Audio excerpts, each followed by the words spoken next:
वाचण्यासाठी एकत्र केलेला आहे. आपण त्याची स्तोत्रे गाऊन आपण त्याला धन्यवाद देऊया. स्तोत्रसहिता आपल्या वाचण्यासाठी स्तोत्रसहिता 125 आपण आळीपाळीने वाचूया. स्तोत्रसहिता 125.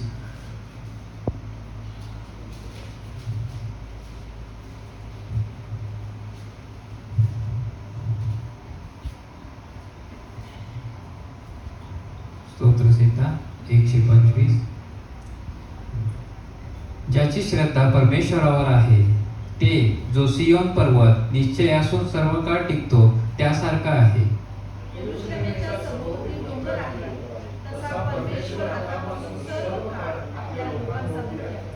दुर्जनांच्या दंडाली धार्मिकतेच्या वतनावर राहणार नाही.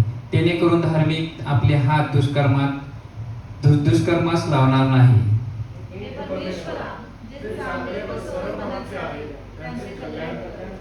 जे आपल्या कुटील मार्गाकडे वळतात त्यास परमेश्वर दुष्कर्माबरोबर घालवून देईल. इस्रायला शांती असो. स्तोत्रसहिता आपण 23 सर्व मिळून वाचूया एकत्रित. स्तोत्रसहिता 23.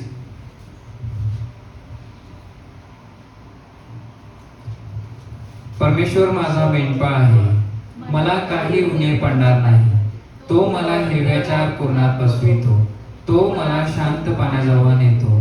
तो माझा जीव ताजा तवाना करीतो, तो आपल्या नामास्तव मला नीती मार्गाने चालवितो. मृत्यूछायेच्या दरीतून मी जात असलो तरी अरिष्टास भिणार नाही, कारण तू माझ बरोबर आहेस. तुझी आकडी व तुझी काठी मला धीर देतात. तू माझ्या शत्रूच्या देखत मग पुढे ताट वाढितोस. तू माझ्या डोक्याला तेलाचा अभंग करीतोस. माझे पात्र काठोकाठ भरले आहे.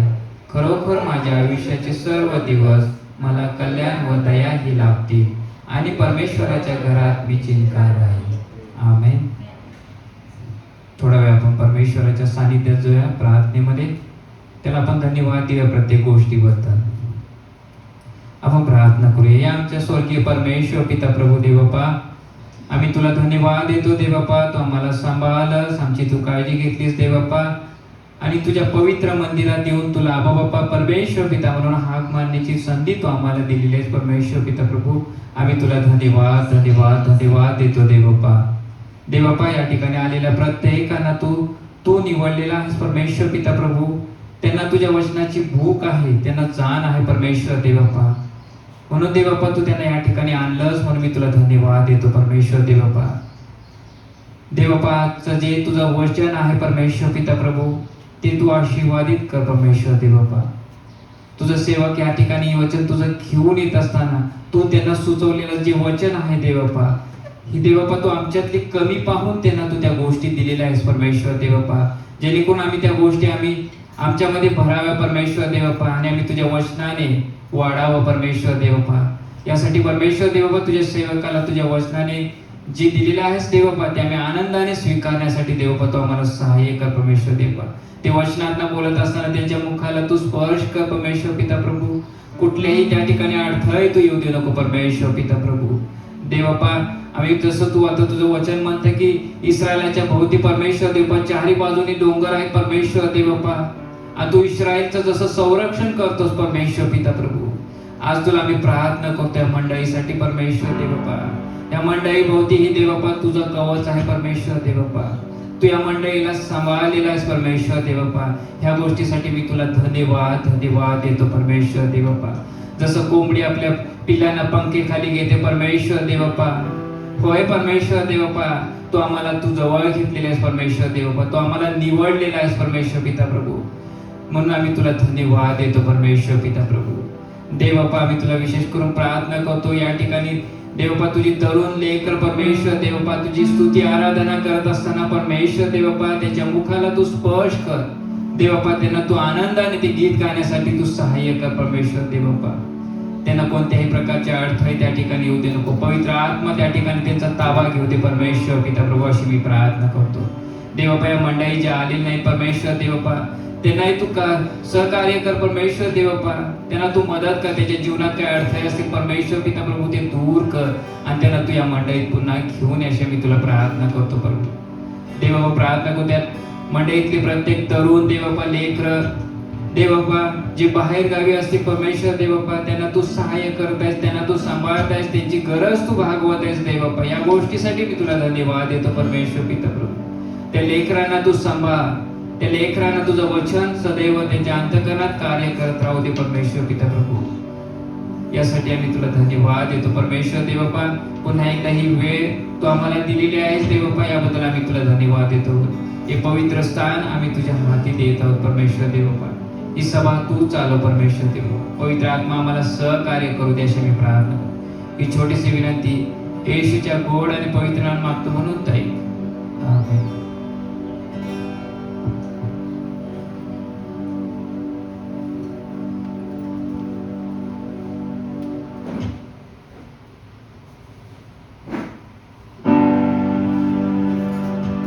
आज आपण सर्व आपल्या जागेवर उभे राहूया. आज सावळ्याचा रविवार आहे आणि आपण त्या घोषणा देणार आहोत. मी होसाना होसाना म्हणेन आणि तुम्ही प्रभूच्या नावाने येणारा राजा धन्यवादित असो असे म्हणाल. आपण 3 वेळाने घोषणा देणार आहोत. होसाना होसाना, प्रभूच्या नावाने येणारा धन्यवादित असो. होसाना होसाना, प्रभूच्या नावाने येणारा राजा धन्यवादित असो. होसाना होसाना. प्रभूच्या नावाने येणारा राजा धन्यवादित असो. आज आपण स्तुत्याला सुरुवात करू.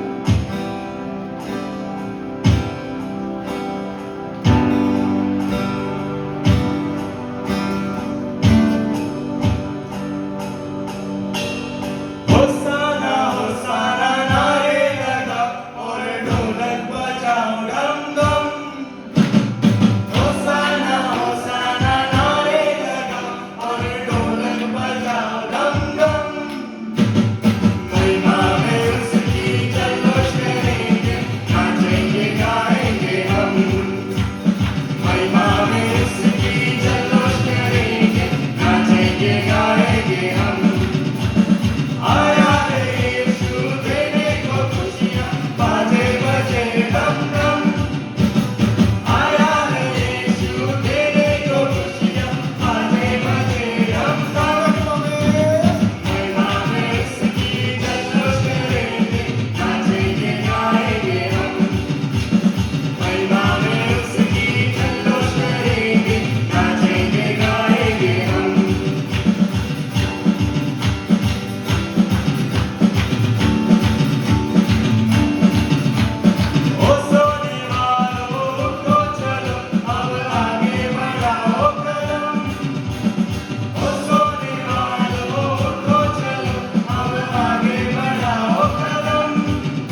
चांगला आहेस परमेश्वर. तू आज आमच्यामध्ये उपस्थित आहेस. तू राजांचा राजा आणि प्रभूंचा प्रभू परमेश्वर आहेस. हो प्रभू परमेश्वर, या सृष्टीवर तुझा आणि केवळ तुझा अधिकार आहे. ती तुझ्या हाताने बनवली गेली आहे प्रभू परमेश्वर. तू शब्द बोललास आणि सर्व काही निर्माण झाले. ही जमीन, ही आसमान, सर्व काही तुझं आहे प्रभू परमेश्वर.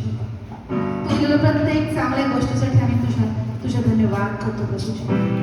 तुझे उपकार मानतो प्रभू परमेश्वर बाबा, की तू आमच्यावर प्रेम केलंस प्रभू परमेश्वर बाबा. खरोखर प्रभूजी, आज पुन्हा नव्याने तुला समर्पित होतो.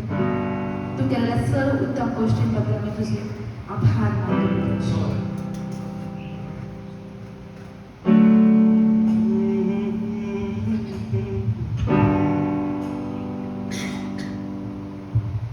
सारी सृष्टि पर तेरा अधिकार, तू राजाधिराज है प्रभु. तुझसे है जमीन, तुझसे आसमान, जग का तू मालिक प्रभु. सारी सृष्टि पर तेरा अधिकार, तू राजाधिराज है प्रभु. तुझसे है जमीन, तुझसे आसमान, जग का तू मालिक प्रभु. करते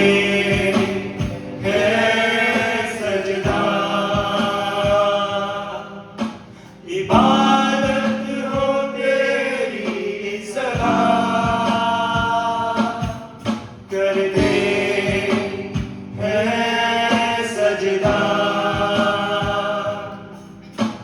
इबादत हो तेरी सदा. हजारों जुबानें गाए तेरा ही नाम दोहराए. यीशु तू पवित्र है. हजारों जुबानें गाए तेरा ही नाम दोहराए. यीशु तू पवित्र है.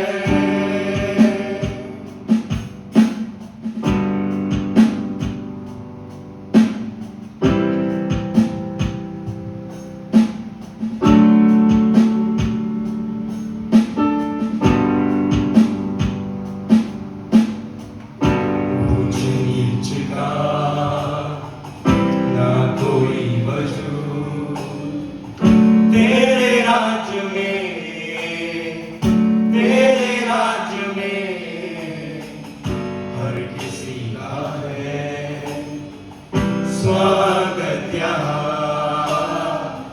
तेरे राज्य में, तेरे राज्य में तेरी रहमत मेरी.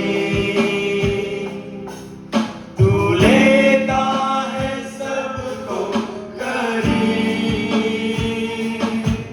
तेरी रहमत मेरी.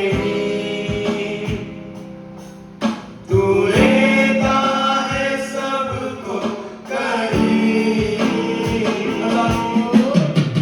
हजारों जुबानें गाए तेरा ही नाम दोहराए. यीशु तू पवित्र है. हजारों जुबानें गाए तेरा ही नाम दोहराए. यीशु तू पवित्र है. हजारों जुबानें गाए तेरा ही नाम दोहराए.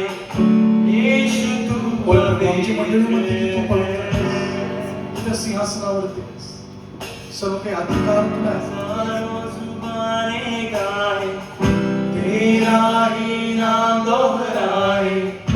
यीशु तू पवित्र है.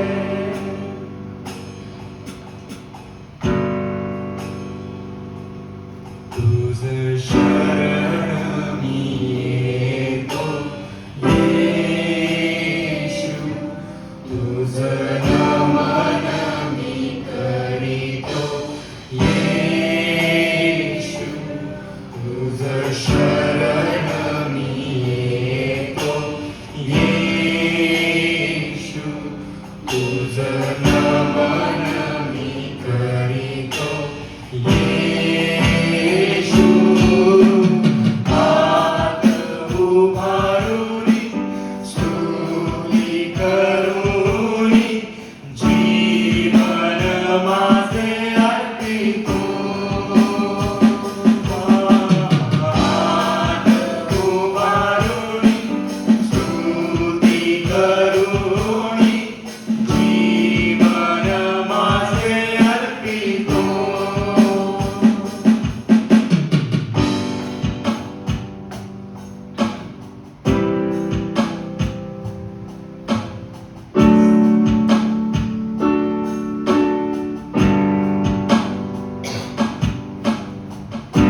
जीवनाचा तू एकच रस्ता तारक माझा तू प्रभू ख्रिस्ता मालक माझा तू प्रभू ख्रिस्ता चालक माझा तू प्रभू ख्रिस्ता जीवनाचा तू एकच रस्ता तारक माझा तू प्रभू ख्रिस्ता मालक माझा तू प्रभू ख्रिस्ता चालक माझा तू प्रभू ख्रिस्ता नवे गीत मी गातो येशू तुझी स्तुती मी करीतो येशू नवे गीत मी गातो येशू तुझी स्तुती मी करीतो येशू हात उभारूनी स्तुती करूनी जीवन माझे अर्पितो हात उभारूनी स्तुती करूनी जीवन माझे अर्पितो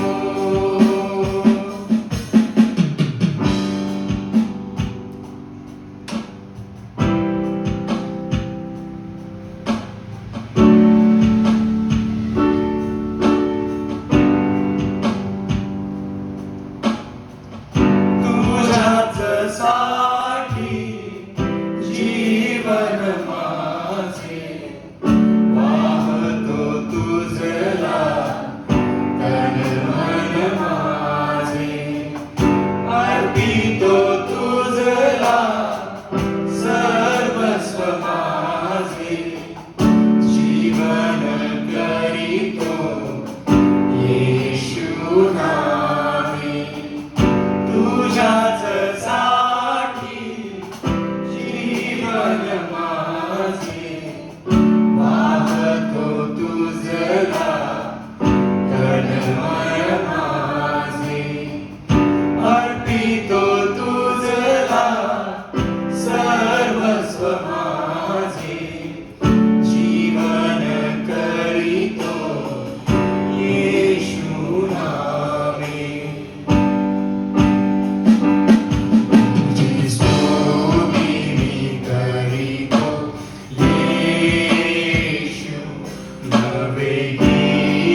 हात उभारुनी स्तुती करुनी जीवन माझे अर्पितो.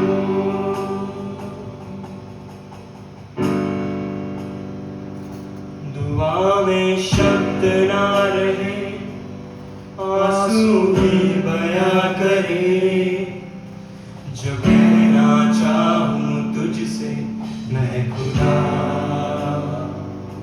ये आंसू है तो बह रहे, पर हारा नहीं हूं मैं. ईमान अब भी तुझ में है मेरा. दुआ में शब्द ना रहे, आंसू ही बयां करे, जो कहना चाहूं तुझसे मैं खुदा. ये आंसू है तो बह रहे, पर हारा नहीं हूं मैं. ईमान अब भी तुझ में है मेरा.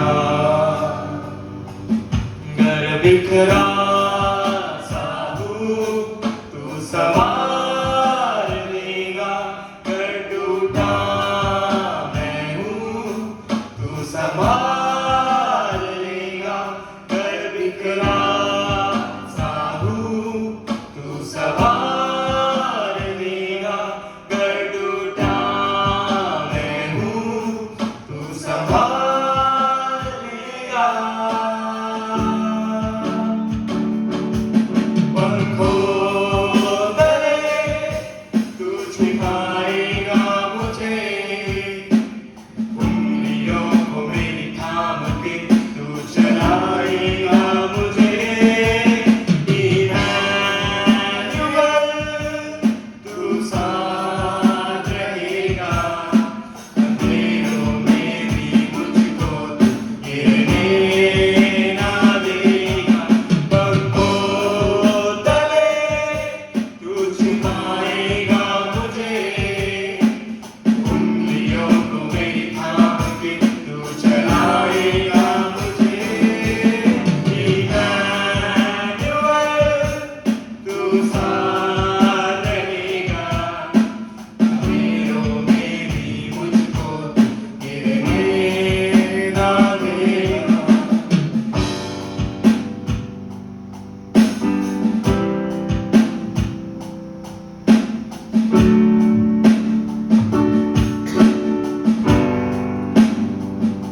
आया हूँ पास में तेरे, लेके सारी ख्वाहिशें, पर सबसे ज्यादा तू चाहिए. कोई समझे ना मुझे, चाहे कोई कुछ कहे, मुझे सबसे ज्यादा तू चाहिए. आया हूँ पास मैं तेरे, लेके सारी ख्वाहिशें, पर सबसे ज्यादा तू चाहिए. कोई समझे ना मुझे, चाहे कोई कुछ कहे, मुझे सबसे ज्यादा तू ही चाहिए. घर बिखरा सा हूं, तू सवार लेगा. घर टूटा मैं हूं, तू संभाल लेगा. घर बिखरा सा हूं, तू संभाल लेगा.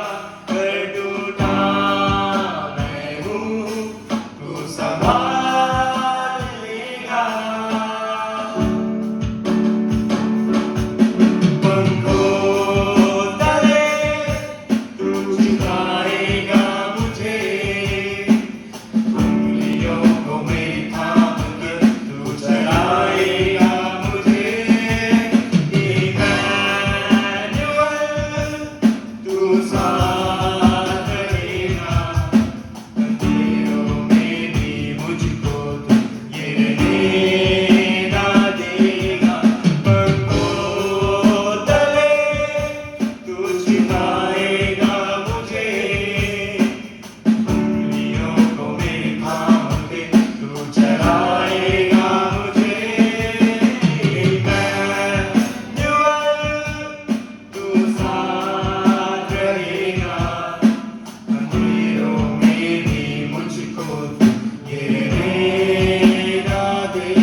उनको तले तू छिपाएगा मुझे, उंगलियों को मेरी थाम के तू चलाएगा मुझे। इमैनुअल तू साथ रहेगा, अंधेरों में भी मुझको तू गिरने ना देगा। आम्ही धन्यवाद देतो तुला, तुझ्या वचनांवरती विश्वास ठेवतो परमेश्वर. आज आम्ही धन्यवाद देतो, आज आम्ही तुझी स्तुती करत तुला सामोर येतो परमेश्वर. तुझ्या अभिवचनांबद्दल आम्ही तुझे आभार मानतो परमेश्वर, की तू आम्हाला कधीही सोडणार नाहीस. तू प्रत्येक वाटेवरती आमची साथ देणारा परमेश्वर आहेस, म्हणून आम्ही तुला धन्यवाद देतो परमेश्वर. तो आमचा हात धरून तो मला चालवणार आहेस, म्हणून आम्ही तुला धन्यवाद देतो परमेश्वर. आम्ही जरी अग्नीतून गेलो ती अग्नी आम्हाला भाजू शकत नाही, म्हणून आम्ही तुला धन्यवाद देतो परमेश्वर. आम्हाला कुठलंही पाणी आम्हाला बुडवू शकत नाही, म्हणून आम्ही तुला धन्यवाद देतो परमेश्वर. कुठली समस्या आम्हाला पाडू शकत नाही, म्हणून आम्ही तुला धन्यवाद देतो परमेश्वर. आम्ही तुझी स्तुती करतो प्रभू, आम्ही तुला धन्यवाद देतो प्रभू. स्वर्गीय पित्या, आज आम्ही सर्व गोष्टींबद्दल तुझ्या आभार मानतो. तू आम्हाला इथे एकत्र केलंस प्रभू, तुझ्या नावामध्ये तू आम्हाला इथं आणलंस, म्हणून आम्ही तुला धन्यवाद देतो प्रभू. या स्तुती आराधनेमध्ये तू आम्हाला चालवलंस, पवित्र आत्म्या तू या मंडळीचा ताबा घेतलास, म्हणून आम्ही तुला धन्यवाद देतो परमेश्वर. तो आमच्यामध्ये विराजमान आहेस, म्हणून आम्ही तुला धन्यवाद देतो प्रभू. तू आमच्याशी बोलतोस, म्हणून आम्ही तुला धन्यवाद देतो परमेश्वर. स्वर्गीय पित्या, आजची भक्ती आम्ही तुझ्या हाती देतो प्रभू. जो वचनाचा मानना तो आम्हाला खाऊ घालणार आहेस, त्याचे सर्व अधिकार आम्ही तुझ्या हाती देतो प्रभू. तो आम्हाला सहाय्याने मदत कर. त्या वचनानुसार चालण्यासाठी आमच्यावरती कृपा कर प्रभू. त्या आरशामध्ये पाहण्यासाठी आमच्यावरती दया कर परमेश्वर. तो आम्हाला सहाय्याने मदत कर. पास्टरांना आम्ही तुझ्या हाती देतो प्रभू. पवित्र आत्म्या, तुझे अधिकार आम्ही घोषित करतो. जी जीभ प्रभू येशू ख्रिस्ताच्या मुखात होती ती आम्ही घोषित करतो परमेश्वर. जी जीभ त्या शिष्यांवरती पेंटिकोस्टच्या दिवशी आली ती आम्ही घोषित करतो परमेश्वर. जो पवित्र आत्मा तो स्वतःच्या मनचं काही सांगणार नाही, तर जो पित्याकडून जो ऐकतो तेच आम्हाला सांगतो, ते आम्ही घोषित करतो परमेश्वर. तो आम्हाला सहाय्याने मदत कर. आम्हाला तू अजून येशू ख्रिस्ताच्या ओळखीमध्ये वाढव, सत्यामध्ये चालव. सर्व गोष्टींबद्दल आभार मानू, स्तुती करू. ही प्रार्थना तो जिवंत प्रभू येशू ख्रिस्त त्या मंडळीच्या मेंढपाळाच्या नावात करतो म्हणतो ऐकते. आमेन.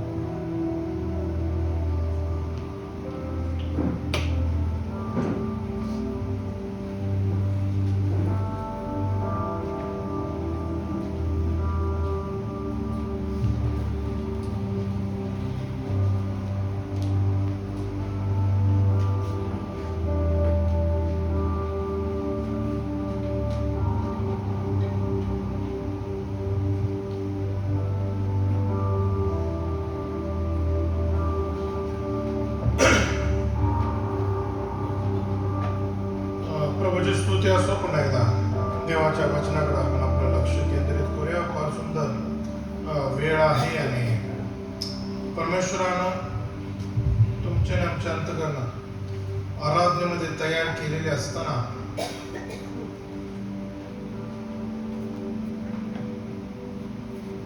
आज संपूर्ण जग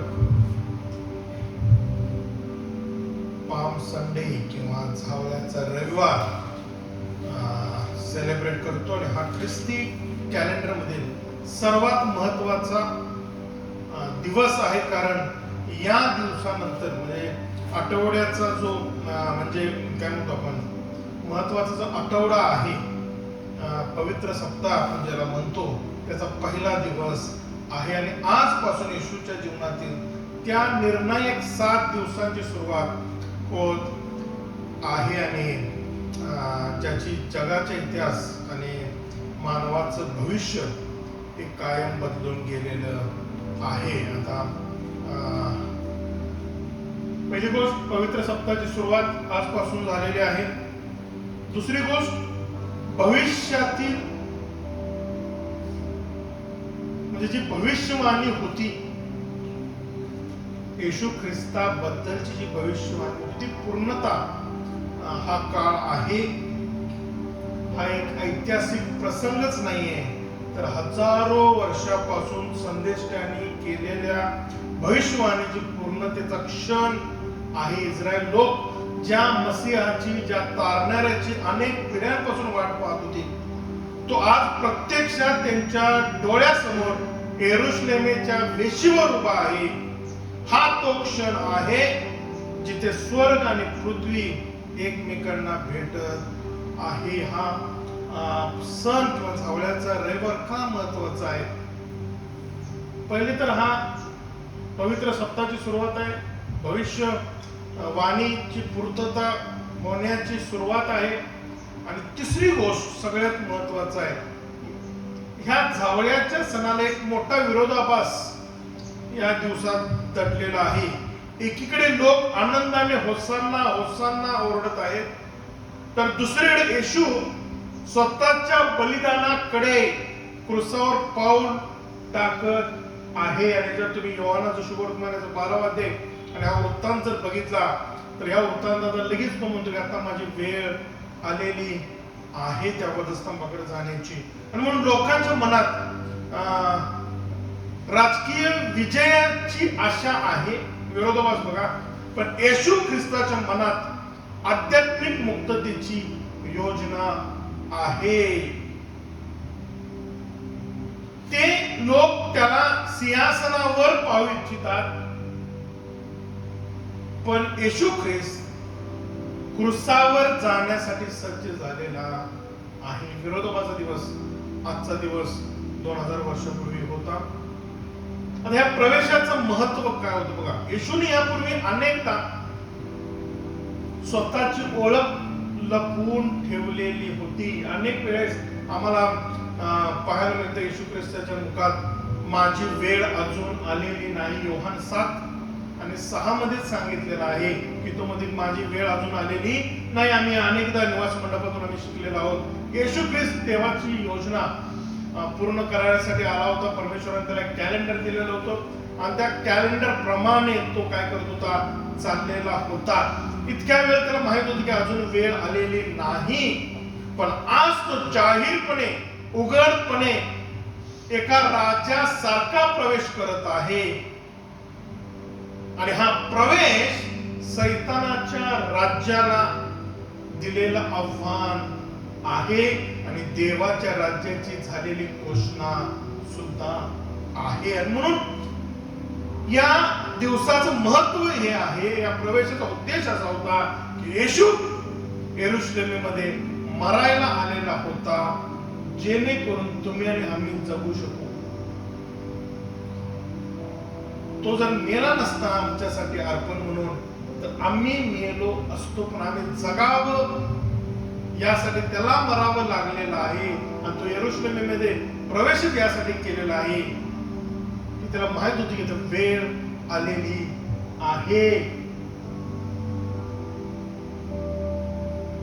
दुसरी गोष्ट, या प्रवेशाच्या वेळेस गर्दीचा काळ होता. आज जे लोक होसान्ना होसान्ना म्हणत आहेत, तेच काही दिवसांनी त्याला वधस्तंभी द्या असे म्हणणार आहेत. ही मानवी स्वभावाची चंचलता एका बाजूला आणि देवाच्या अढळ प्रेमाची साक्ष सुद्धा आम्हाला हा प्रवेश देत आहे. मनुष्य चंचल आहे. आम्ही शिकत आहोत इनर हिलिंग बद्दल, हृदयामधलं काय परिस्थिती आहे. आम्ही चंचल आहे. आज एक विचार आम्ही करतो, उद्या त्याच्या बरोबर विरुद्ध आम्ही विचार करू शकतो. आणि हा प्रवेश, धावळ्याच्या रविवारचा, येशू ख्रिस्ताचा येरुशलेममधला प्रवेश, हे दाखवतं की गर्दी भरपूर होती. येशू ख्रिस्ताबरोबर मागे येणारी गर्दी भरपूर होती, पण थोडकेच लोक होते त्या गर्दीमध्ये जे येशू ख्रिस्ता बरोबर शेवटपर्यंत राहिले.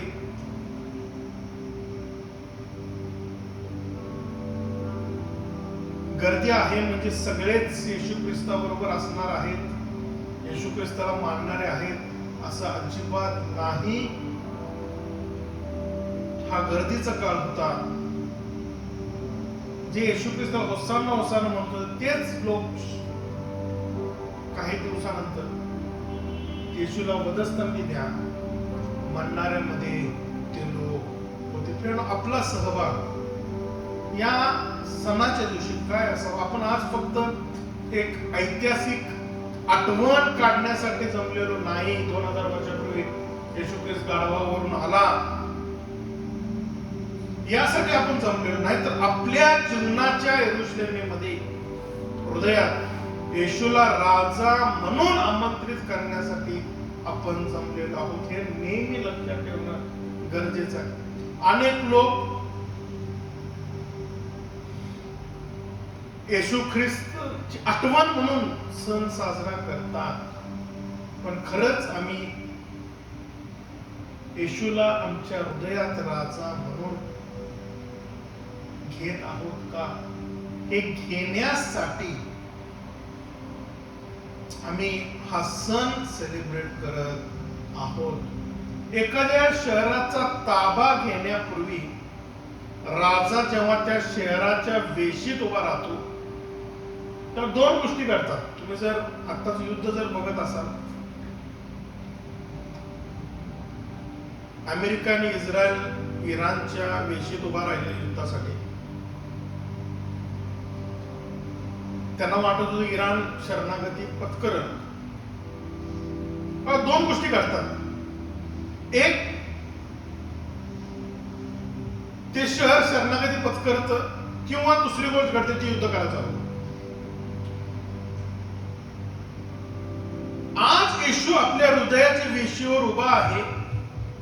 आपण त्याला शांतीचा राजा म्हणून शरणागती आम्ही पत्करत आहोत, की आपण आपल्या जुन्या सवयींनी स्वभावांनी त्याला विरोध करून त्याच्यावर युद्ध करत आहोत? दोन गोष्टी. जेव्हा राजा आमच्या वेशीत असतो, एक तर आम्ही त्याला शरणागती पत्करणे आणि त्याला शरण जाणे हा एक मार्ग आहे, नाही तर त्याच्यावर युद्ध करणं. आणि इस्रायल लोकांनी हेच केलं. देवाला कधीच ते शरणागती आले नाहीत. नेहमी देवाच्या विरुद्ध बंड, कुरकुर स्वभाव, हे स्वभावातून आहे.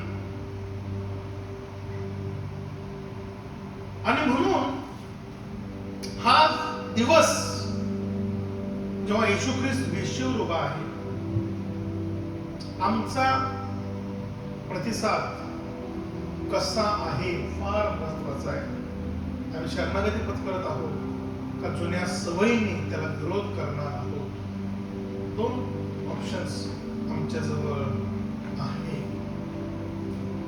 आता या झवळ्याच्या सणाच्या दिवशी येशू ख्रिस्ताने यरुशलेममध्ये ज्या प्रकारे प्रवेश केला, तो जगाच्या पद्धतीनं, जगाच्या राज्यांच्या पद्धतीपेक्षा पूर्णपणे वेगळा होता.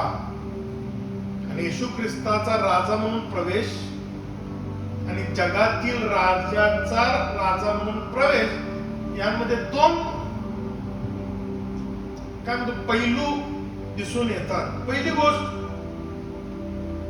त्यानं प्रवेश करताना घोड्याचा नाही तर कशाचा केला? गाढवाच्या शिंगरूचा, नाही का? आणि गाढवाचं शिंगरू हे नम्रतेचं प्रतीक आहे. त्या काळामध्ये जेव्हा एखादा राजा युद्ध जिंकून यायचा तेव्हा तो घोड्यावर बसून त्याचा दिमागात प्रवेश करायचा. तो घोडा या शक्तीचं, गर्व आणि युद्धाचे प्रतीक मानले जाते. परंतु येशूने गाढवीच्या शिंगराची निवड केलेली आहे. हा केवळ योगायोग नव्हता, तर याबद्दल जकर्याने 500 वर्षापूर्वी केलेल्या भविष्यवाणीची पूर्णता होती. जकर्या 9:9 हे सियोन कन्ये वाचा.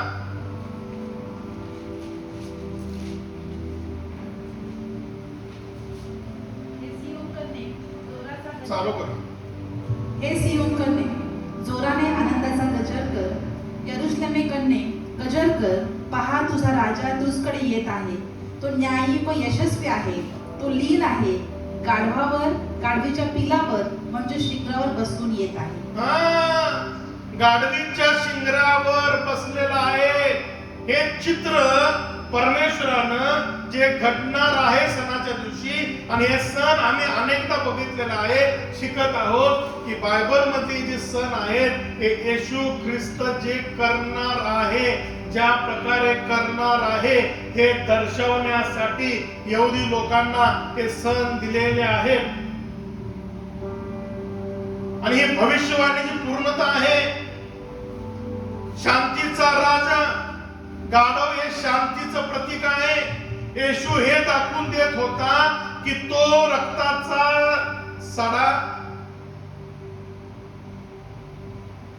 वाहणारा किंवा तलवारीने राज्य करणारा राजा नाही, तो अंतःकरणे जिंकणारा शांतीचा अधिपती आहे.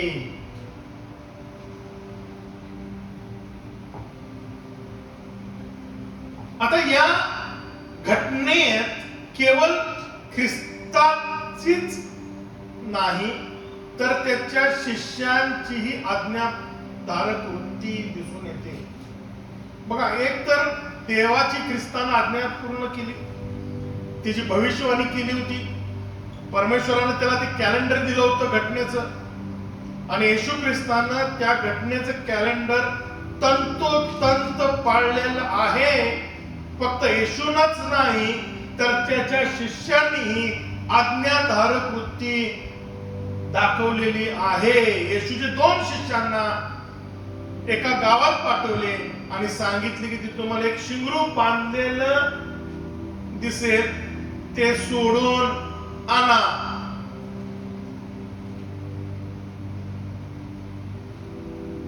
आम्ही असतो तर विचारलं असतं, का आणा, का आणायचं? किंवा आम्ही विचार केला असता की मालक काय म्हणेल. या शिष्यांना विश्वासाचं पाऊल उचललं या दोन्ही. हे का आणावे किंवा मालक काय म्हणे असे प्रश्न न विचारता येशूचा शब्द विश्वासाने पाळला आणि विश्वासावर, त्याच्या शब्दावर विश्वास ठेवलेला आहे. येशूनी त्यांना सांगितलं की जर कोणी तुम्हाला विचारलं हे कशासाठी सोडत आहे, तर काय सांगितलं नाही. मत्ती 21:3 सांगते, प्रभूला याची गरज आहे. जेव्हा आपण देवाच्या कामासाठी आपल्याकडील गोष्टी देतो, आपण काय देतो, काय देऊ शकतो, आमचा वेळ, परमेश्वर आम्हाला वेळ दिलेला आहे. आम्ही आमचा वेळ, कारण प्रभूला त्याची गरज आहे.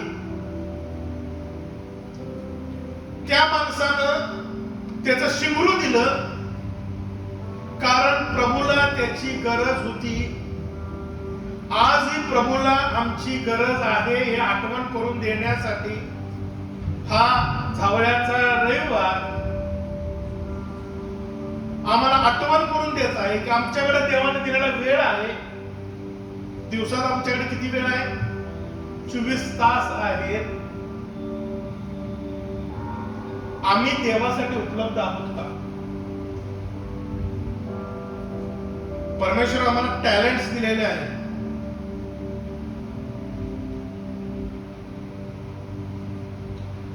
प्रभूला त्या टॅलेंटची गरज आहे.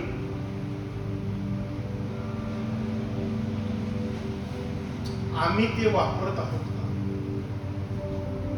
परमेश्वर आम्हाला नोकरी दिलेली आहे, पैसा दिलेला आहे, संपत्ती दिलेली आहे. कशाला दिलेली आहे? प्रभूला त्याची गरज आहे. आम्ही ती देत आहोत का?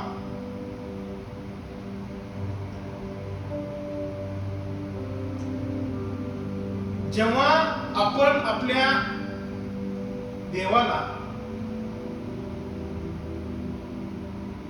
त्याच्या कामासाठी आपल्याकडच्या गोष्टी देतो, तेव्हा ते मोठं आज्ञा पालन असते.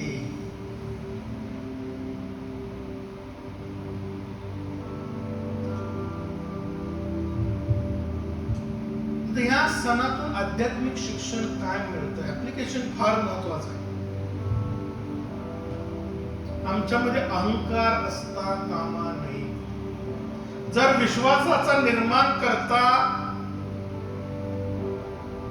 असलेला देव, प्रारंभी शब्द होता, शब्द देवाचा होता, शब्द देव होता, तो देव इतका नम्र होऊ शकतो, तर मग आपल्या जीवनात गर्व आम्ही का बाळगतो? आणि म्हणून ख्रिस्ती जीवनाचा पायाच नम्रता आहे. आमच्याकडे काहीच नाही, गर्व करण्यासारखं काहीही नाही. आम्ही जर खरंच आत्मपरीक्षण केलं नाही, आम्ही शून्य आहोत. आम्हीच त्या आत जे आपण शिकत आहोत, आपलं हृदयातच इतकं खाण आहे, गर्व, द्वेष, मीपणा.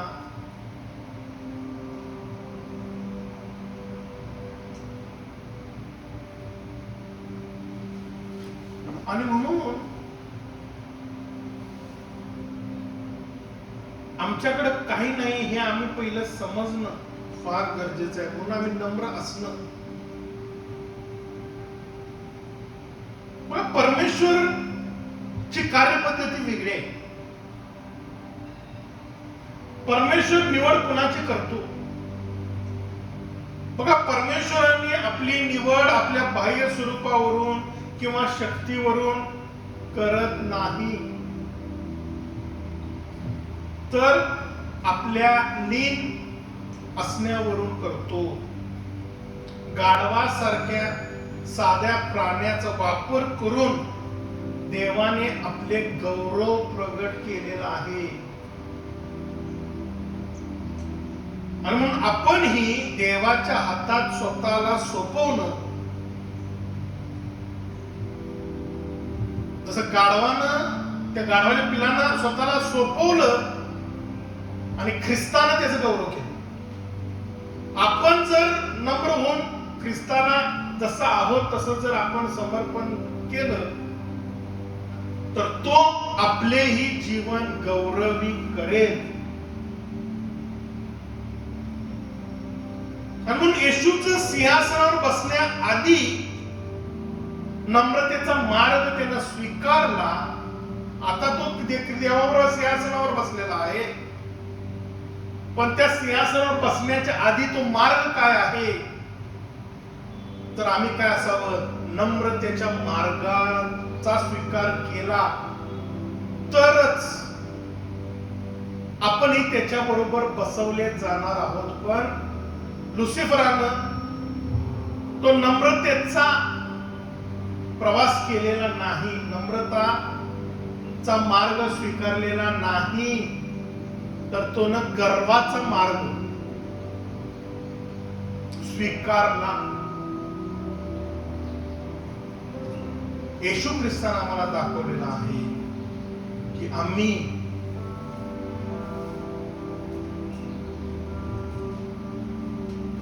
कुठल्या मार्गानं जावं.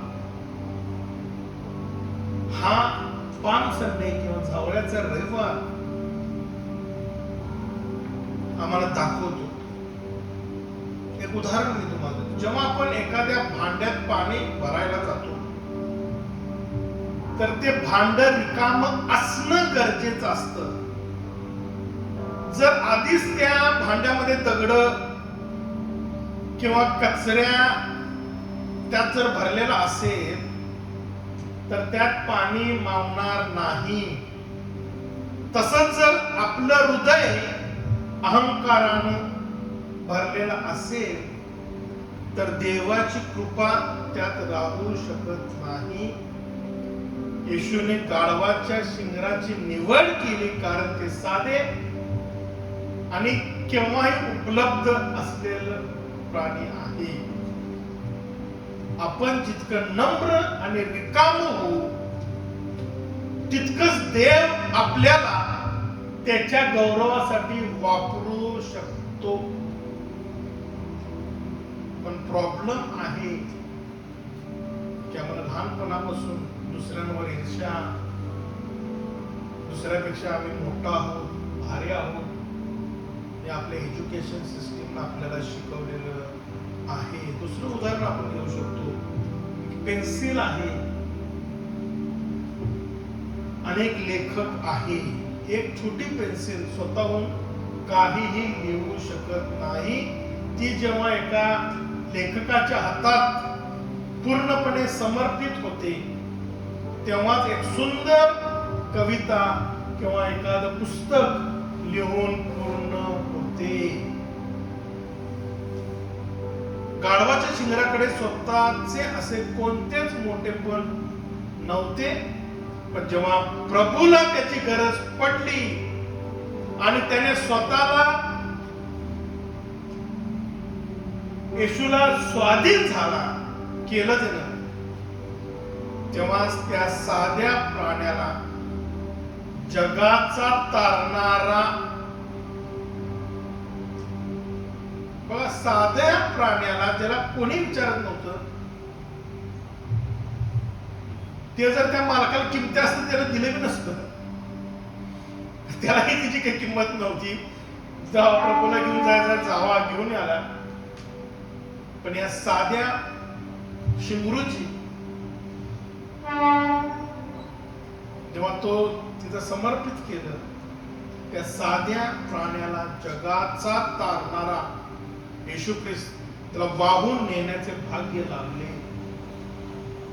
आपण ही देवाच्या हातातील एक छोटीशी पेन्सिल बनणं गरजेचं आहे. आणि जेव्हा ती पेन्सिल त्याच्या हातात आहे तो त्याच्या इच्छेनं लिहू शकतो. आणि तेव्हा तो जेव्हा लिहितो ते दी बेस्ट असतं. बल्ब असतं नाही का, सुंदर बल्ब, काचेचा बल्ब आहे, पण तो स्वतः कधीच प्रकाश देऊ शकत नाही. जोपर्यंत तो वायरद्वारे लाईटला जोपर्यंत तो बल्ब जोडला जात नाही तोपर्यंत तो अंधारातच आहे. किती सुंदर बल्ब असला तर तो अंधारातच आहे. आम्हाला त्या पॉवरला जोपर्यंत जोडता नाही आपण तोपर्यंत आमच्यातील अंधकार जाऊ शकणार नाही. शिष्याने आज्ञापालन हे त्या वायर सारखे होते.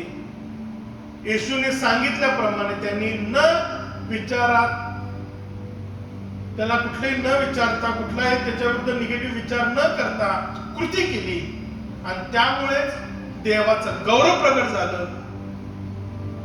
आपली बुद्धी न चालवता जेव्हा आपण देवाच्या वचनाचं आज्ञापालन करतो तेव्हाच आपल्या जीवनातून देवाचा प्रकाश चमकतो. पण जेव्हा आम्ही देवाच्या प्रश्नावर किंवा त्यांना सांगितल्या गोष्टीवर किंतु परंतु त्याच्यावर जेव्हा डिस्कशन करायला लागतो, बऱ्याच लोक आहेत जे इतके बुद्धिमान आहेत की ते देवाच्या वचनात इतकी बुद्धी लावतात, फार काय गरज नाही. आपण एकदा पॅराबल वर शिकूया. येशू ख्रिस्ताने फार सुंदर शिकवले आपल्याला.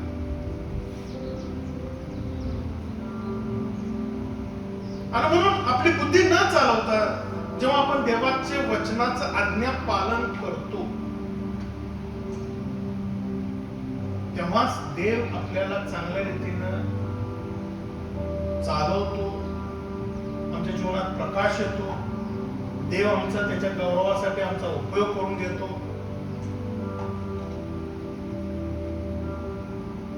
अलेक्झांडर बद्दल सांगितलं, जेव्हा तो युद्ध जिंकून यायचा तेव्हा तो उंच आणि देखण्या घोड्यावर बसून हातात तलवार घेऊन आणि हजारो सैन्यासह शहरात शिरायचा. तुम्ही जर टिपू सुलतान जर बघितलं असाल, लहानपणी आम्ही असायचं ना टिपू सुलतान, तेव्हा आपण बघायचो युद्ध जिंकल्यावर तो हत्तीवर बसून येत होता आणि हा सैन्य माग विजयाचं. पण जेव्हा मी येशू ख्रिस्त राजा म्हणून जेव्हा मी बघतो, येशू ख्रिस्त एक लहान गाढवावर बसून आला, त्यानं कुणालाही घाबरवलं नाही. बघा हे राजे काय तुझे, एक तर लोकांनी भीती घ्यावी आणि लोकांना समजावं की आता हा राजा सत्ता करत आहे. भीती आणि सत्ता या दोन गोष्टीसाठी राजे अलेक्झांडर असो, टिपू सुलतान असो, हे शहरात प्रवेश करत होते. पण येशू ख्रिस्त याच्या उलट बघितलं आपण, त्यांनी कोणालाही घाबरवलं नाही, तर सर्वांना जवळ केले आणि त्यानं हे दाखवून दिले की खरे राज्य हे तलवारीने नाही तर प्रेमानं आणि नम्रतेनं जिंकले जाते. आणि म्हणून देवाचं राज्य, देवाचं डॉक्ट्रिन्स आणि जगाचे डॉक्ट्रिन्स हे पूर्णपणे विरुद्ध आहे. पण आम्ही असं अडकलेलो आहोत जगामध्ये की आम्ही तिकडं वाहून जात आहोत. आणि म्हणून देवाला तुमच्या क्षमतेपेक्षा तुमच्या उपलब्धतेची जास्त गरज आहे. हा चावल्याचा सर, तुमची ॲबिलिटी किती आहे, देव तुमच्या ॲबिलिटीची देवाला गरज नाही.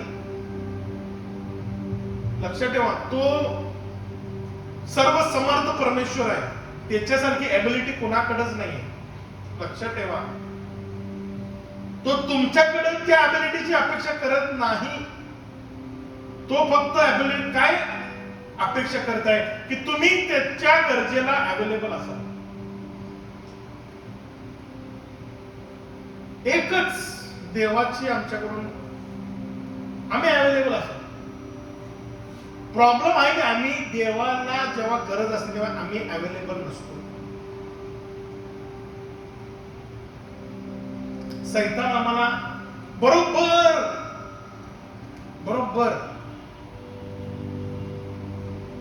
देवाला जेव्हा गरज असते ना, त्याला माहित आहे सैतानाला देवाला याची गरज आहे, बरोबर तो आम्हाला इकडे तिकडे बोलतो.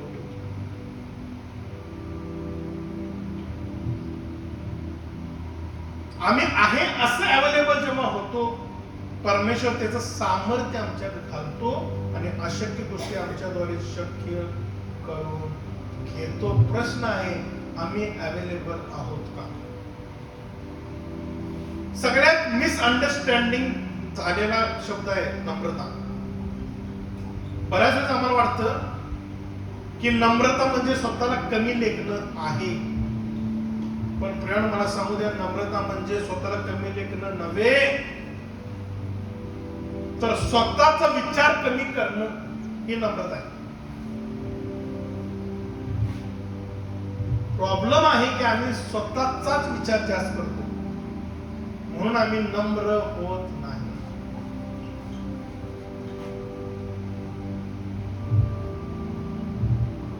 आम्ही कमी लेखणं वेगळं आहे आणि आम्ही स्वतःचा विचार कमी करणं हे वेगळं आहे. जेव्हा आपण प्रभूला माझी गरज आहे असे म्हणतो, तेव्हा आपण जगातील सर्वात मोठ्या मिशनचा एक भाग बनत असतो. पण प्रॉब्लेम इथं आहे, आम्हीच असं जगत नाही की प्रभूला माझी गरज आहे, मला प्रभूची गरज आहे.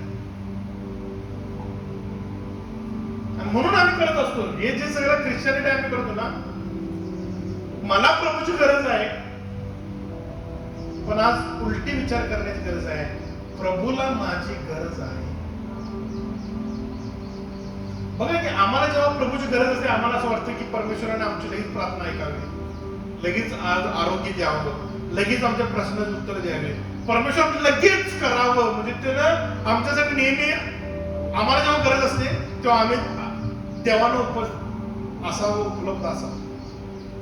पण हा कधी आम्ही विचार केलाय का की जेव्हा प्रभूला माझी गरज असते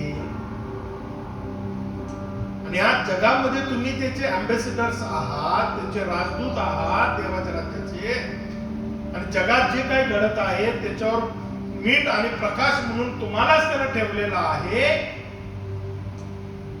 आणि प्रभूला तुमची आज गरज आहे. प्रश्न हाच आहे की तुम्ही उपलब्ध आहात का?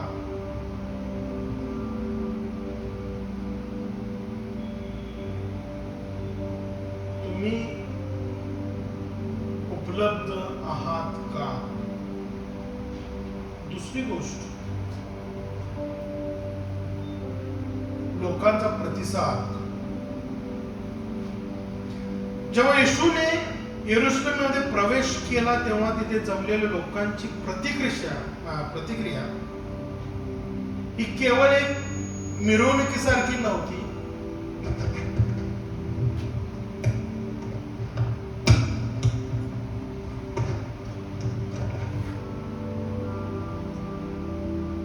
तर ते एक आध्यात्मिक जागृतीचे आणि आशेचं प्रतीक सुद्धा होतं. आता होसाना आपण सकाळी म्हणलं गीत गायलं, होसाना होसाना. 2000 वर्षापूर्वी लोक मोठ्याने होसाना होसाना ओरडत होते.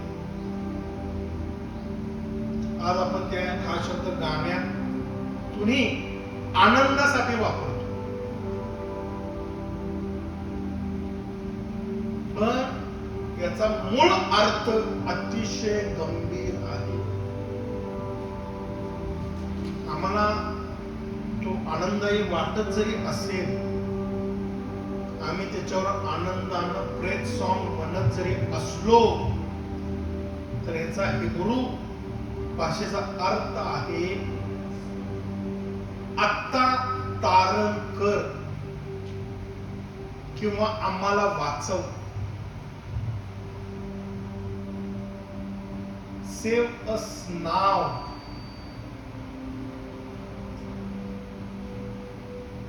हे लोक आनंदानं ओरडत नव्हते.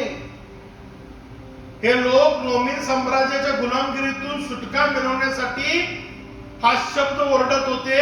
त्यांना वाटत होतं की हा राजकीय राजा आम्हाला आता मुक्त करल या रोमन साम्राज्यात, म्हणून ते ओरडत होते, आतून आमचं तारण कर, आम्हाला हेतून वाचव. एक आध्यात्मिक सत्य हे होतं 2000 वर्षापूर्वी की लोकांना राजकीय सुटका हवी होती. आज ही लोकांना राजकीय सुटका हवी आहे, पण येशू त्यांना पापाच्या गुलामगिरीतून कायमची सुटका देण्यासाठी आला होता. हेच ते लोक विसरत होते. आजही आम्हाला येशू ख्रिस्त आमची नोकरी, आमचा व्यवसाय, आमची प्रतिष्ठा, आमचं आजारपण, या जगात आमचं चांगलं व्हावं. काय फरक नाही. 2000 वर्षापूर्वी तीच परिस्थिती होती. तिने राजकीय गुलामगिरीत होते, त्यांना असा राजा होता ते मुक्त करत. आज आम्ही स्वतंत्र जरी असलो राजकीय दृष्ट्या, तरी अनेक प्रकारे गुलामगिरीत आहोत. नोकरीची गुलामगिरी आहे, आजाराची गुलामगिरी आहे, प्रतिष्ठेची गुलामगिरी आहे. आपण मागच्या वेळेस बघितलं, आपण शिकायला लागलो, आम्ही गुलामगिरीत आहे. लोकांना काय म्हणतो, लोकांना खुश करणं ही गुलामच आहे. त्याची त्यांना बरं वाटतं तसं केलंच पाहिजे, नाही तर माझ्या प्रतिष्ठा करावी, ही गुलामगिरीच आहे. त्यांनाही त्या गुलामगिरीतून सुटका करणारा येशू ख्रिस्त राजा म्हणून पाहिजे होता. पण येशू त्यांच्या पापापासून, पापाच्या गुलामगिरीतून कायमच सुटका पापाचा हरण करण्यासाठी, पापापासून कायमची सुटका करण्यासाठी आला होता. दुसरी घटना त्या ठिकाणी झाली, झगे पसरले. आता बायबल सांगते की लोकांनी आपली झगे रस्त्यावर पसरले. आणि आम्हाला जर हे काय म्हणतो याचं जर नीट आकलन जर व्हायचं असेल तर आम्हाला त्या काळात काय होतं प्रथा हे आम्हाला समजणं फार गरजेचं आहे. बऱ्याच गोष्टी आम्हाला बायबल काय समजत नाही की आम्ही त्या काळात 2000 वर्षापूर्वी 4000 वर्षापूर्वी जे घडत होतं ते आत्ताच्या सिनेरिओने आम्ही जेव्हा विचार करायला लागतो तर आम्हाला सगळं कन्फ्युजन होतं. पण आम्ही जेव्हा त्या काळात काय घडत होतो हे जेव्हा आम्ही अभ्यास करतो तेव्हा आम्हाला ऍक्च्युली ती घटना का होत होती, त्याच्या मागची सायकोलॉजी, त्याच्या मागचं फिलॉसॉफी, त्याच्या मागचं आध्यात्मिक कारण काय होतं हे आम्हाला काय होतं नीट समजत होतं. प्राचीन काळी ही कृती फार महत्वाची मानली जात होती. जेव्हा एखाद्या राजाचा सन्मान करायची वेळ यायची आणि आम्हाला पाहायला मिळते की आपण वाचूया दुसरे राजे याचा 9वा अध्याय आणि 13व वचन. आणि बायबल म्हणा त्या घटना, त्या रूढी परंपरा त्या काळात काय होत्या. हे ऐकून त्यांनी त्वरा करून आपापली वस्त्रे उतरून त्यावेळेस त्यांनी त्वरा करून आपापली वस्त्रे उतरून त्याच्या पायाखाली पायऱ्यांवर पसरली हा आणि कर्णा वाजवून येहू राजा झाला असा पुकारा केला. कुणी येहू राजा झाला.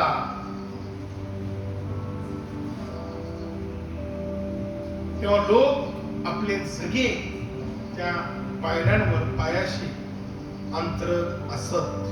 हा वृत्तांत आम्हाला पाहायला. त्या काळी माणसाचा झगा हा त्याची ओळख होती. बघा म्हणून हन्नेनं आपल्या लेकराचा झगा ही त्याची झगा ही ओळख होती. झगा त्याची प्रतिष्ठा होती आणि झगा हे त्याचं संरक्षण होतं. लक्षात ठेवा प्राचीन काळी जेव्हा आम्ही तिनं झगाच का शिवला याचा जेव्हा अभ्यास करतो 3 गोष्टी या झग्याशी संबंधित बायबल आम्हाला सांगतं. झगा आमची ओळख आहे, झगा आमची प्रतिष्ठा आहे, झगा आमचं संरक्षण आहे. हे लोक आपले झगे येशूच्या मार्गावर टाकले याचा अर्थ असा होता की त्यांनी आपली प्रतिष्ठा, आपली ओळख, आपलं संरक्षण, आपलं अस्तित्वच येशूच्या स्वाधीन करत होते.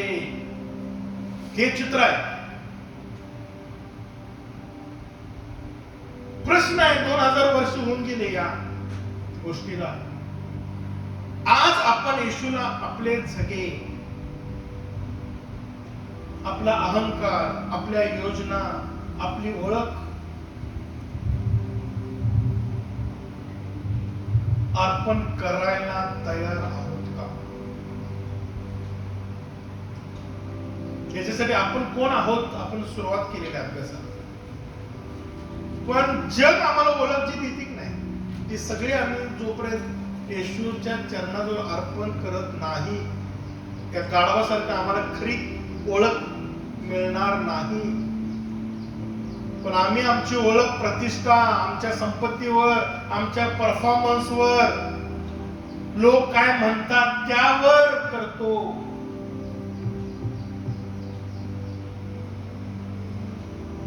पण आमची खरी किंमत जेव्हा येशूला आमची गरज असते आणि आम्ही जेव्हा उपलब्ध होतो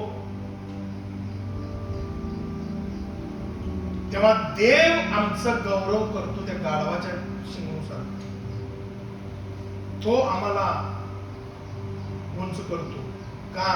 कारण ख्रिस्त देव माझ्यावर बसलेला आहे, मी त्याला वाहून नेत आहे.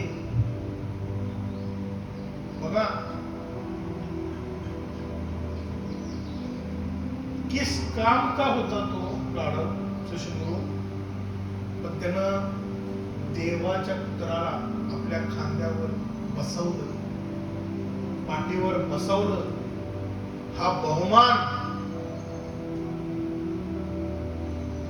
आम्हालाही मिळू शकतो जेव्हा आम्ही त्याच्यासारखं नम्र होतो. खजुराच्या ढाळ्या फांद्या आपण म्हणतो, हे विजयाचं प्रतीक आहे. लोकांनी खजुरीच्या फांद्या कापून रस्त्यावर टाकल्या होत्या आणि हातात घेऊन नाचत होते. यहुदी संस्कृतीमध्ये खजुरीची फांदी हे विजयाचं प्रतीक मानलं जातं. खजुरीच्या फांद्या हलवणं म्हणजे येशू हा विजयी आहे याची जाहीर कबुली देणे होते.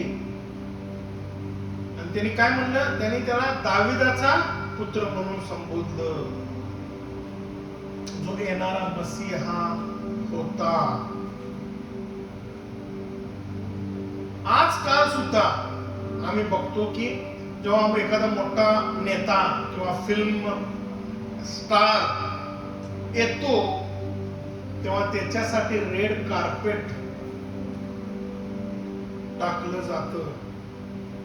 पण जेव्हा येरुशलेम मध्ये लोकांनी स्वतःच्या अंगावरचे कपडे कार्पेट म्हणून टाकली किंवा वापरली, ही त्यांच्या प्रेमाची आणि त्यागाची पराकाष्ठा होती.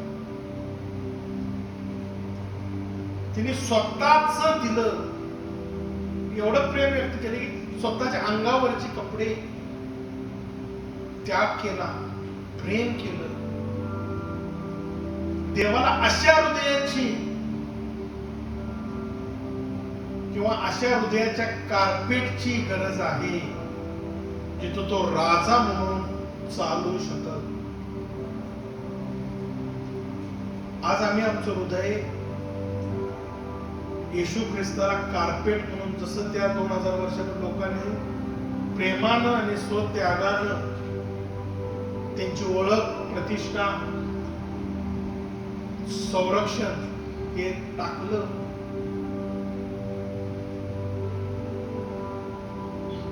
जेव्हा मी अभ्यास करत होतो समर्पण, आणि देवाचा सेवक फार सुंदर सांगतो, समर्पण म्हणजे काय, हे एका कोऱ्या चेक सारखं आहे ज्यावर आपण आपली सही केली आहे. उलटा आहे बघा. देवानं आम्हाला चेक दिलाय नाही का आशीर्वादाचा, त्यात आम्हाला भरायचा आहे, आम्हाला जे आशीर्वाद आहे. पण समर्पण हे असं आहे, तो म्हणतो की ते उलट आहे. आपण चेक वर सही करून दिलेले आहे आणि आपण देवाला हे म्हणत आहे की परमेश्वरा तूच तिथं आकडा भर. हे समर्पण आहे की माझं काहीच नाही, सगळं तुझं आहे, तुला काही मी सही केलेलं आहे कोणाचे, तुला माझा आता कसा वापर करायचा आहे तसा तू करून घे. लोकांनी आपले झगे टाकले याचा अर्थ असा होतो की प्रभू आता आमचं आयुष्य तुझ्या मालकीचं आहे. आज आम्ही ते म्हणायला तयार आहोत का?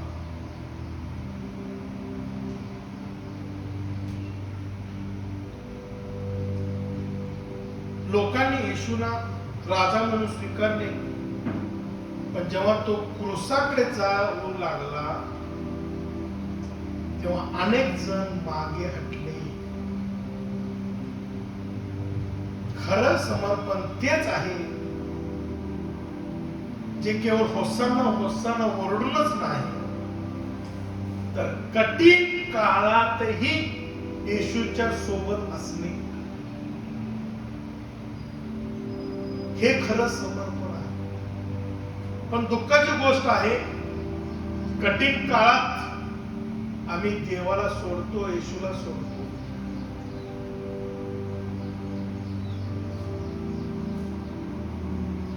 आज आम्ही काय करत आहोत? आम्ही विचार करणं गरजेचं आहे, प्रामाणिकपणे विचार करणं गरजेचं आहे की खरंच मी समर्पित जीवन जगत आहे का? काजूने मी माझ्यासाठी ठेवले काहीतरी, वेळ माझ्यासाठी ठेवला, पैसा माझ्यासाठी ठेवला.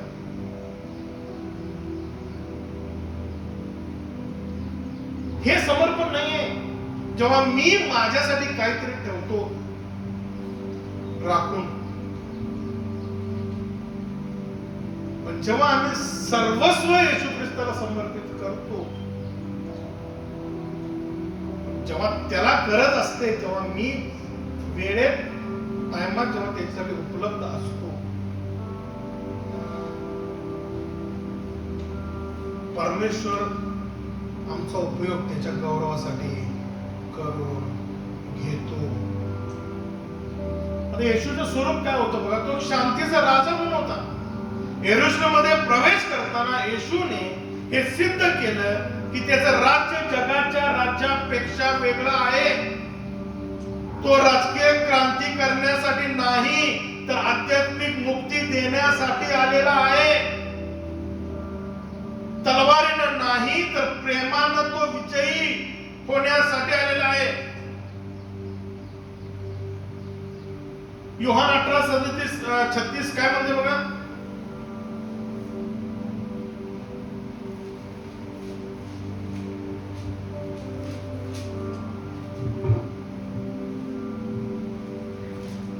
योहान 18:36. येशूने उत्तर दिले, येशूने उत्तर दिले, माझे राज्य माझे राज्य ह्या जगाचे नाही. या जगाचं नाही. माझे राज्य ह्या जगाचे असते तर जर माझे राज्य या जगाचे असते तर मी यहुद्यांच्या स्वाधीन का केला जाऊ नये म्हणून माझ्या सेवकांनी लढाई केली नसती. केली असती. असती. हा, तू जर म्हणतो माझं जर जगासारखं राज्य असतं तर माझ्या सेवक सैनिक म्हणून काय केलं असतं, लढाई केली असती. येशूने हे दाखवून दिलं की खरे सामर्थ्य हे लोकांच्या नाश करण्यात नाही किंवा लोकांचा नाश करण्यात नाही, तर त्यांना वाचवण्यात आहे. त्याने शत्रूंवर प्रेम केलं आणि त्यांना हा संदेश दिला की आम्ही शत्रूंवर प्रेम करावं,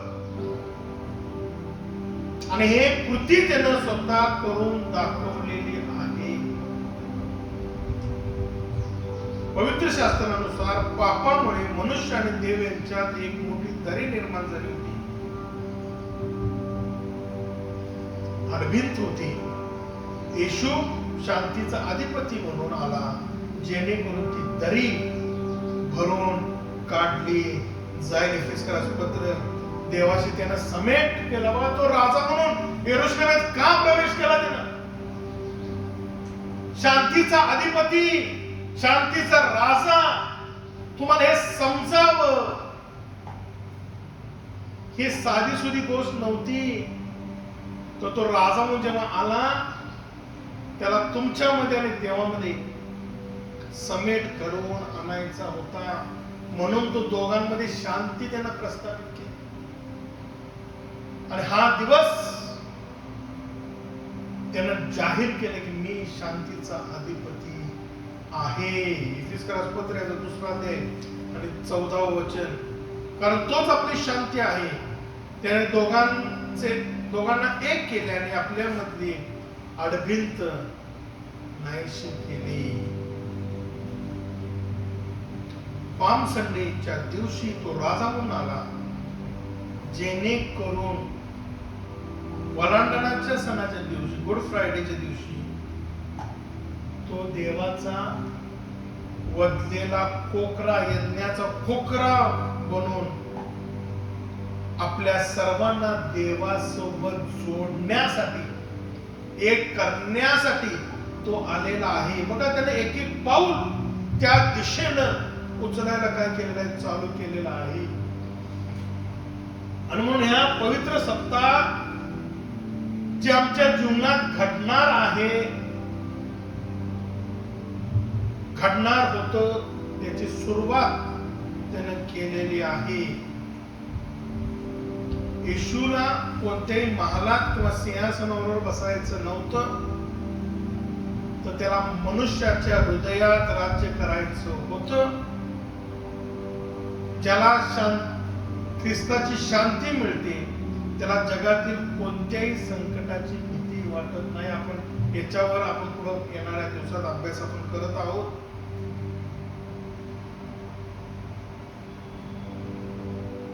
जेव्हा तिची शांती आमच्यात असते तेव्हा आम्हाला भीती कोणाचीच नसते.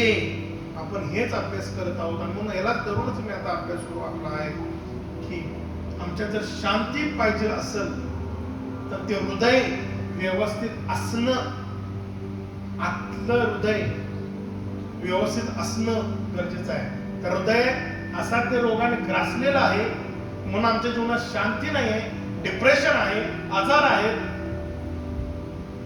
नाना प्रकार आमच्या जीवनात घडत आहेत. त्याचं कारण आहे की ते हृदय रिपेअर झालेलं नाही.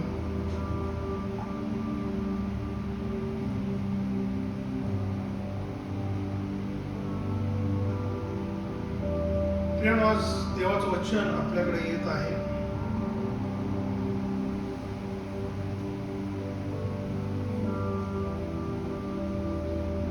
जेव्हा मी या पाम संडेकडं आणि आम्ही जे आज शिकलेलो आहोत याकडे बघतो,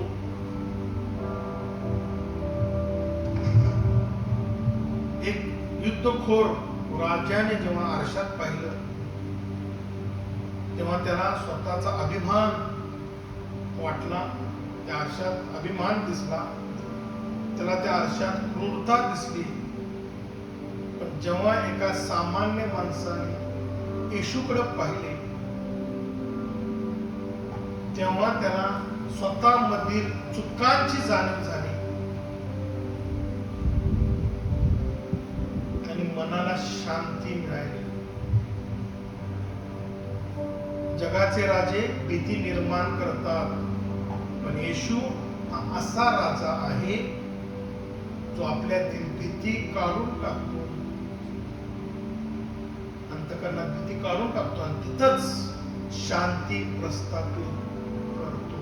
हा राजा आहे आणि तो राजा यरूशलेमेत प्रवेश केलेला आहे.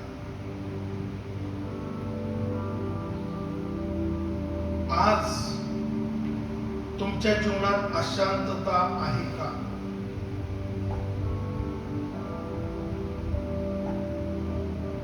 अशांतता असेल तर या आणि शांतीच्या राजाला तुमच्या हृदयाची कवाडे उघडू द्या. जर तुम्ही त्याला उघडू दिला, तो जबरदस्ती कुणावर करत नाही. आमच्या हृदयातील द्वार जर आम्ही उघडली तर तो आत येईल आणि तुमचं अशांत झालेलं हृदय शांत करेल. जसा यरूशलेमेमध्ये त्याचा विजय उत्सव झाला तसाच तुमच्या कुटुंबात, तुमच्या जीवनात त्याचा विजय होऊ द्या. म्हणून ही वेळ पाम संडे आनंद उत्सव करण्यापेक्षा आत्मपरीक्षण करण्याची ही वेळ आहे. आपण उठून उभं राहूया.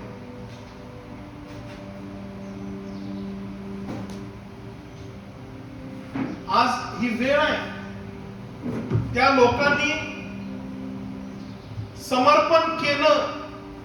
आपल्याकडे आपली ओळख, आपल्याकडे जे होतं संरक्षणाचं, हे सगळं त्यांनी समर्पित केलं, त्या राजाला अर्पण केलं. प्रियानो, आज वेळ आहे की आपण त्या राजांच्या राजाला, शांतीच्या अधिपतीला आपलं हृदय आपण अर्पण करावं.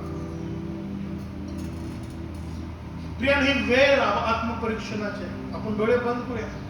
बायबल आम्हाला वेळोवेळी आम्हाला सांगतं की आम्ही आत्मपरीक्षण करावं. माझ्या प्रिय बंधू भगिनींनो,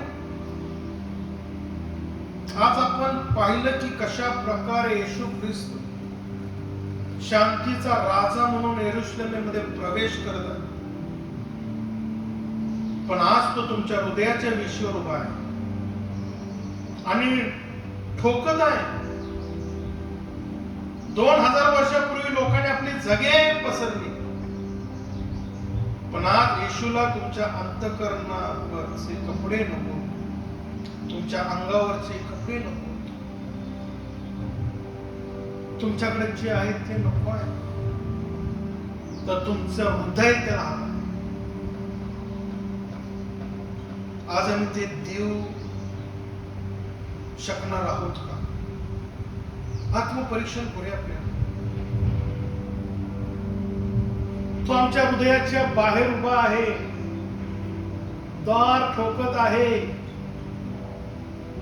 कडी आतून लागलेली आहे, उघडायची गरज आम्हाला आहे. पण आम्ही त्याला आमचं सर्वस्व समर्पण करीत आहोत का? कदाचित आज तुम्ही इथे अशांती घेऊन आला आहात. तुमच्या जीवनात वादळे असतील, चिंता असेल. जर तुम्हाला वाटत असेल की होय, मला त्या शांतीच्या राजाची गरज आहे, मला माझ्या पापाची क्षमा हवी आहे आणि मला येशूला माझ्या जीवनाचा मालक, प्रभू, चालक बनवायचा आहे,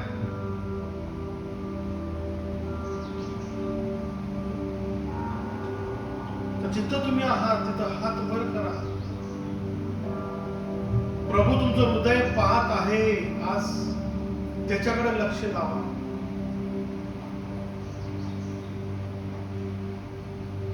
कदाचित तुम्ही ख्रिस्ती आहात, पण तुमचा होसाना केवळ दैवावर पुरताच मर्यादित राहिला. तुम्ही तुमचे झगे म्हणजे तुमचा अहंकार, तुमच्या जुन्या सवयी अजून सोडलेल्या नाहीत.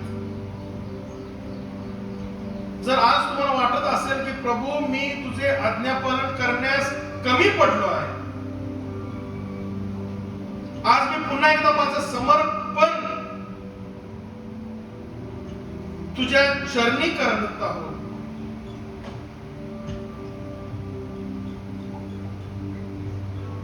तर आज त्याच्याकडे लक्ष द्या.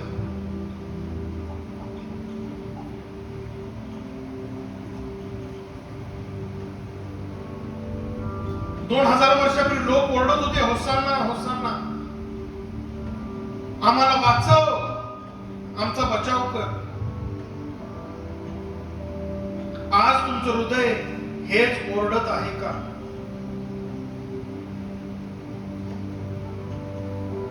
जर ओरडत आहे होसाना होसाना, आमचं तारण कर, आम्हाला वाचव, हे जर तुमचं हृदय, तुमचं अंतःकरण ओरडत असेल, तर तो तारणारा समोर उभा आहे. येशू क्रूसाकडे चाललेला आहे तुमच्यासाठी आणि माझ्यासाठी. त्या महान प्रेमासाठी आज तुम्ही काय देणार आहात? आजचा प्रभुवार तुमच्या जीवनातील विजयाचा प्रभुवार होऊ द्या. आता वेळ दौडू नका.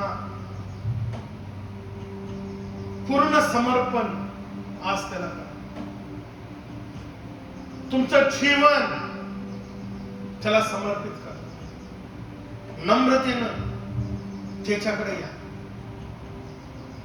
हे लक्षात ठेवा, प्रभूला तुमची गरज आहे, म्हणून त्यानं जगाच्या स्थापनेपूर्वीच तुम्हाला नेमलंय, निवडलेलं आहे. पण आज आम्ही त्याला उपलब्ध आहोत का? हे जिवंत परमेश्वरा, सर्व समर्थ देवा, शांतीच्या राजा,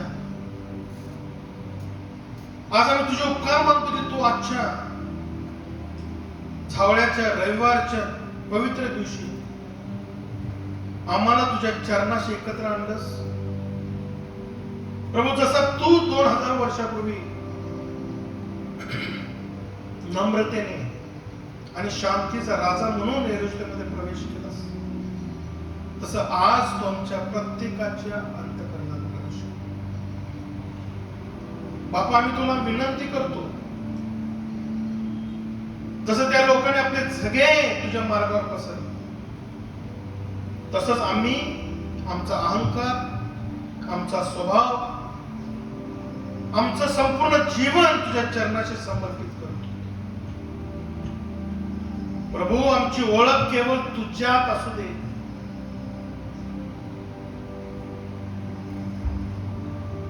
प्रभू, आमचं समर्पण आज स्वीकार. प्रभू, तू आमचा राजा हो.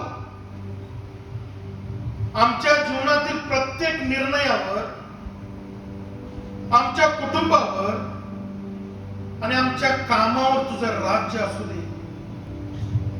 आम्ही केवळ ओठाने होसांना म्हणणारे नकोत, तर कृतीने तुझी आज्ञा पालन करणारे ते शिष्य बनावे, अशी आम्हावर कृपा कर.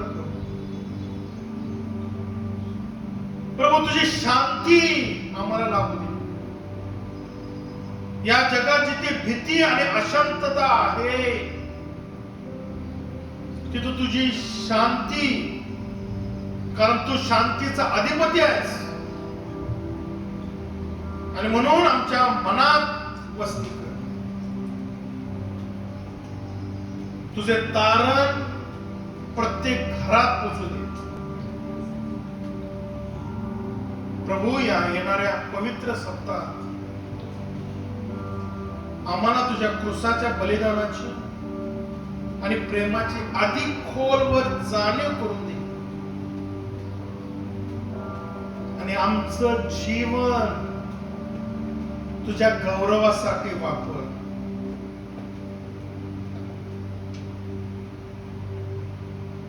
आम्ही कोण आहोत, आम्ही कोणासाठी जगत आहोत, आमच्या जीवनाचा उद्देश प्रभू या येणाऱ्या आठवड्यांमध्ये तू आम्हाला दाखव, आणि त्याप्रमाणे प्रभू तू आम्हाला चालव. तू आम्हाला चालव. जशी आई लेकरांना सांभाळते, तसं तू आम्हाला सांभाळ.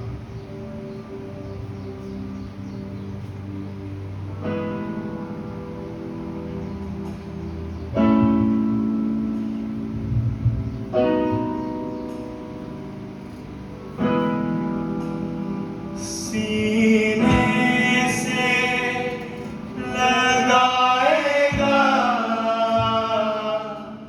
चिंता सब हटाएगा. सीने से लगाएगा चिंता सब हटाएगा. जैसे माता संभालती है, वैसा यीशु संभालेगा. जैसे माता संभालती है, वैसा यीशु संभालेगा. कभी भी ना छोड़ेगा, कभी भी ना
कभी भी ना छोड़ेगा, कभी भी ना त्यागेगा, कभी भी ना छोड़ेगा, कभी भी ना त्यागेगा। जैसे माता संभालती है, वैसा यीशु संभालेगा। प्रभू तू आम्हाला अंतर देणार नाहीस, तू आम्हाला सोडणार नाहीस.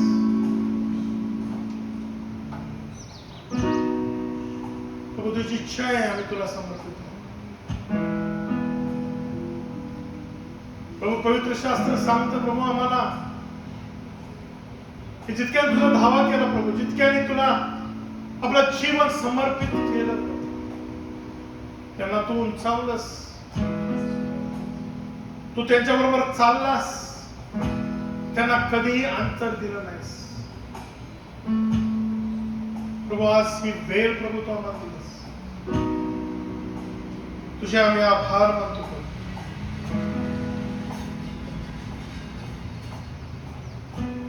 प्रभू हा झावळ्याचा सण प्रभू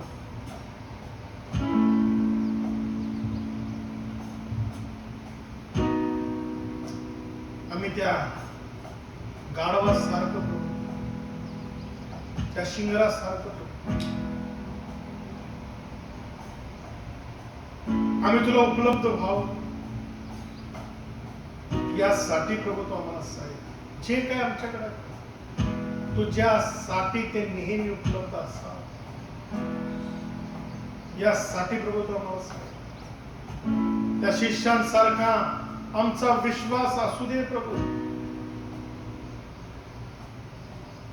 त्यांनी विश्वासानं आज्ञा पाळली आणि त्या शिष्याने प्रभू तुझं गौरव पाहिलं. हे गौरव प्रभू आमच्या जीवनात असावं प्रभू. वास्तू दयेनं लोकांनी प्रभू समर्पण केलं, त्यांची प्रतिष्ठा, त्यांचं सत्व, सर्व काही प्रभू आज आम्हालाही प्रभू आमचं सर्वस्व तुला समर्पित करण्यासाठी प्रभू तू आम्हाला सहाय्य कर. तुझी शांती प्रभू आमच्या जीवनात येऊ दे. असू दयेनं